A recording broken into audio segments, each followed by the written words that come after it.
Loin de tout le tremblement des préparatifs du mariage de la fille de maman, j'avais retrouvé mes coins secrets. Bien loin de l'agitation du monde, je reprenais petit à petit mes marques dans un petit bois où je passais le plus clair de mon temps. Une végétation très accueillante, de poiriers, de jujubiers, d'arbres chacha qui colonisaient l'espace. En ce temps-là, la cité aux anames n'avait pas encore poussé. Certains chérois y laissaient leurs bœufs, d'autres les carcasses de leurs vieilles voitures. Et ça me faisait un terrain de jeu miraculeux entre l'odeur des bousses de vache et celle de la graisse rance des moteurs de voiture. Chaque jour, j'y faisais volontiers un tour. Je charroyais tous les trésors d'une armoire à livres en fer qui avait appartenu à Alcide.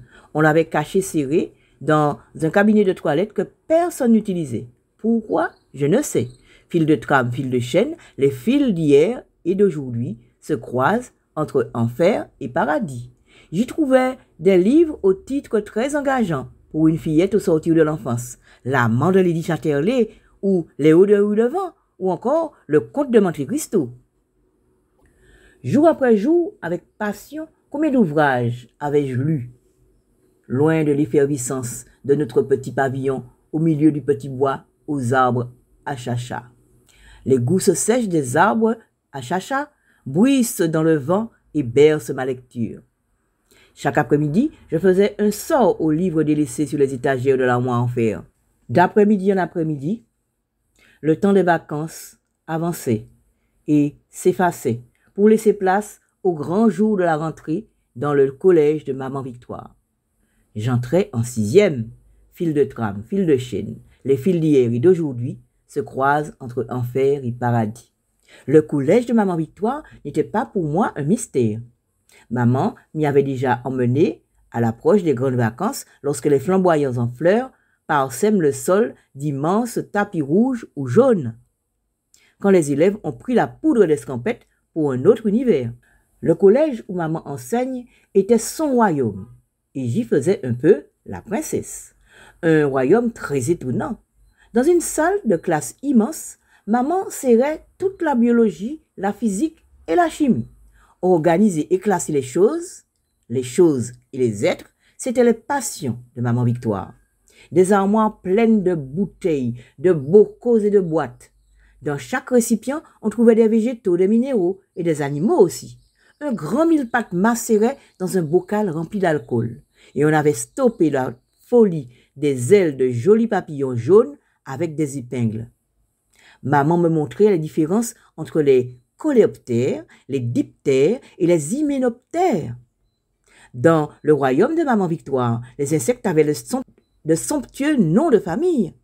On n'est plus une simple mouche, un insignifiant moustique dans l'univers sur lequel règne Maman Victoire.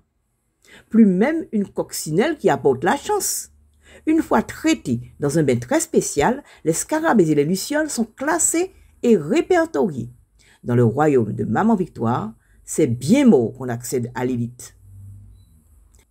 Un ordre aristocratique très sélectif. C'est le seul moyen pour accéder à l'aristocratie des insectes. De temps en temps, dans le labo de maman, un insecte jouait à ressembler à une feuille. Un autre se sentait branche. C'est qu'il ne savait pas qu'il est vain de tenter d'échapper aux classifications de Maman Victoire. Une fois répertorié et étiqueté, tout le monde était à sa place. La place que Maman Victoire avait déterminée et fixée. L'œil vif et les ongles acérés, maman démasquait toujours les comédies des insectes qui voulaient changer de classe. Et sans faillir, elle les réintégrait dans la généalogie qu'elle avait choisie. Fil de trame, fil de chaîne, les fils d'hier et d'aujourd'hui se croisent entre enfer et paradis.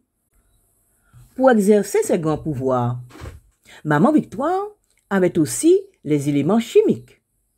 Dans ce domaine-là, c'est elle qui autorisait les changements d'état de la matière. Solide, liquide ou gaz étaient par elle métamorphosés. Maman Victoire solidifiait, liquéfiait ou vaporisait tout cela avec une facilité déconcertante. Dans une immense armoire, elle gardait aussi un squelette dont elle pouvait sans aucune hésitation nommer tous les os. Entre phalanges et phalangettes, le monde s'organisait. J'étais tombée stupéfaite devant le tableau des éléments chimiques. C'était la famille des gaz rares qui avait retenu mon attention. Néon, argon, krypton, xénon, radon valsaient avec élégance. Quand maman passait en revue ces sujets, des mots magiques se trémoussaient en sortant de sa bouche. Hydroxyde de carbone, iode bisublimé, oxalate d'ammonium et bleu de méthylène. Les labiales, les fricatives et les spirantes explosaient, s'écrasaient ou glissaient dans la bouche de maman Victoire. Ses lèvres s'élargissaient ou rétrécissaient au fil des mots prononcés. Vif argent, eau de chou, éthanol pur. Maman prononçait les mots avec maîtrise et application, et surtout avec plaisir. À bien réfléchir, je pense qu'elle devait connaître la formule secrète des alchimistes, celle qui transforme le plomb en or pur. Maman Victoire, en son laboratoire, était Faust faite femme.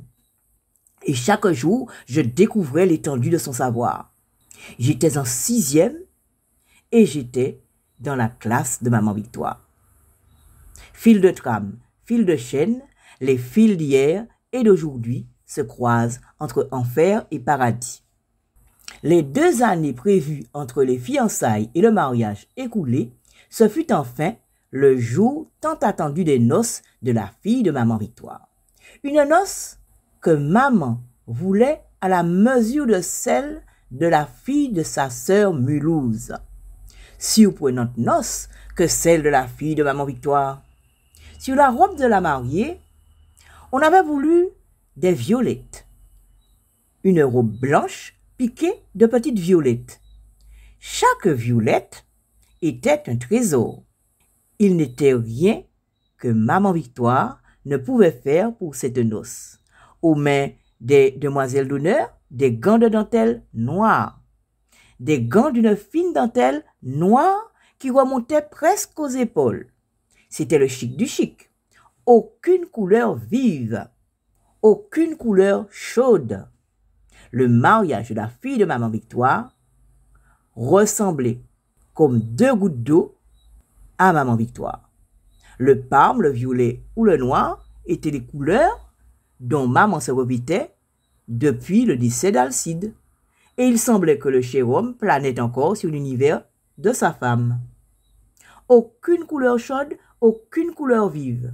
De quoi intriguer tous les invités. Avec les couleurs de deuil, il y eut aussi les pleurs. Une grande détresse avait envahi maman Victoire. Ce qui fait que, bien longtemps après la noce, notre maison semblait pleurer aussi. Un grand désarroi de chaises louées pour la noce gisait pêle-mêle dans tous les coins. Des décorations dans les couleurs où le brillant avait passé, de gros nœuds de satin accrochés au poteau, des abris convoqués pour la noce, dégoulinaient de pluie et les bouquets de fleurs étaient fanés. Sur les tables qui avaient été installées sur la pelouse, des bouteilles de champagne vides et des vestiges de pièces montées jonchaient les nappes maculées de taches de toutes sortes. Et un régiment de mouches et de moucherons s'occupait de tout cela avec acharnement. Les éclats de rire de la fête s'étaient transformés en de longs sanglots. Les longs sanglots qu'on verse ordinairement pour les disparus. Pourtant, la fille de maman Victoire n'était pas morte, loin de là. Elle avait convolé en juste noces. Mais pour sa mère, cela semblait être un drame. Fil de trame, fil de chaîne, les fils d'hier et les fils d'aujourd'hui se croisent entre enfer et paradis. La joie ne revient à maman Victoire qu'à la naissance de ses petits-fils. Plus que tout, maman Victoire aimait les tout petits enfants. Aussi le jour où sa fille lui donna des rejetons fut, je crois, le plus beau jour de toute son existence. Le cadeau était de charme irrésistible sous lequel elle tomba sans aucune hésitation. C'est cette attirance quasi maladive pour les tout petits qui l'avait poussé à franchir un jour la porte de mes parents pour me ravir. Un incontrôlable désir d'enfant lui revint à la naissance de ses petits-enfants. C'était une nouvelle génération de gazouillis qui s'offrait à elle. Aussi entra-t-elle corps et âme dans cette maternité par procuration.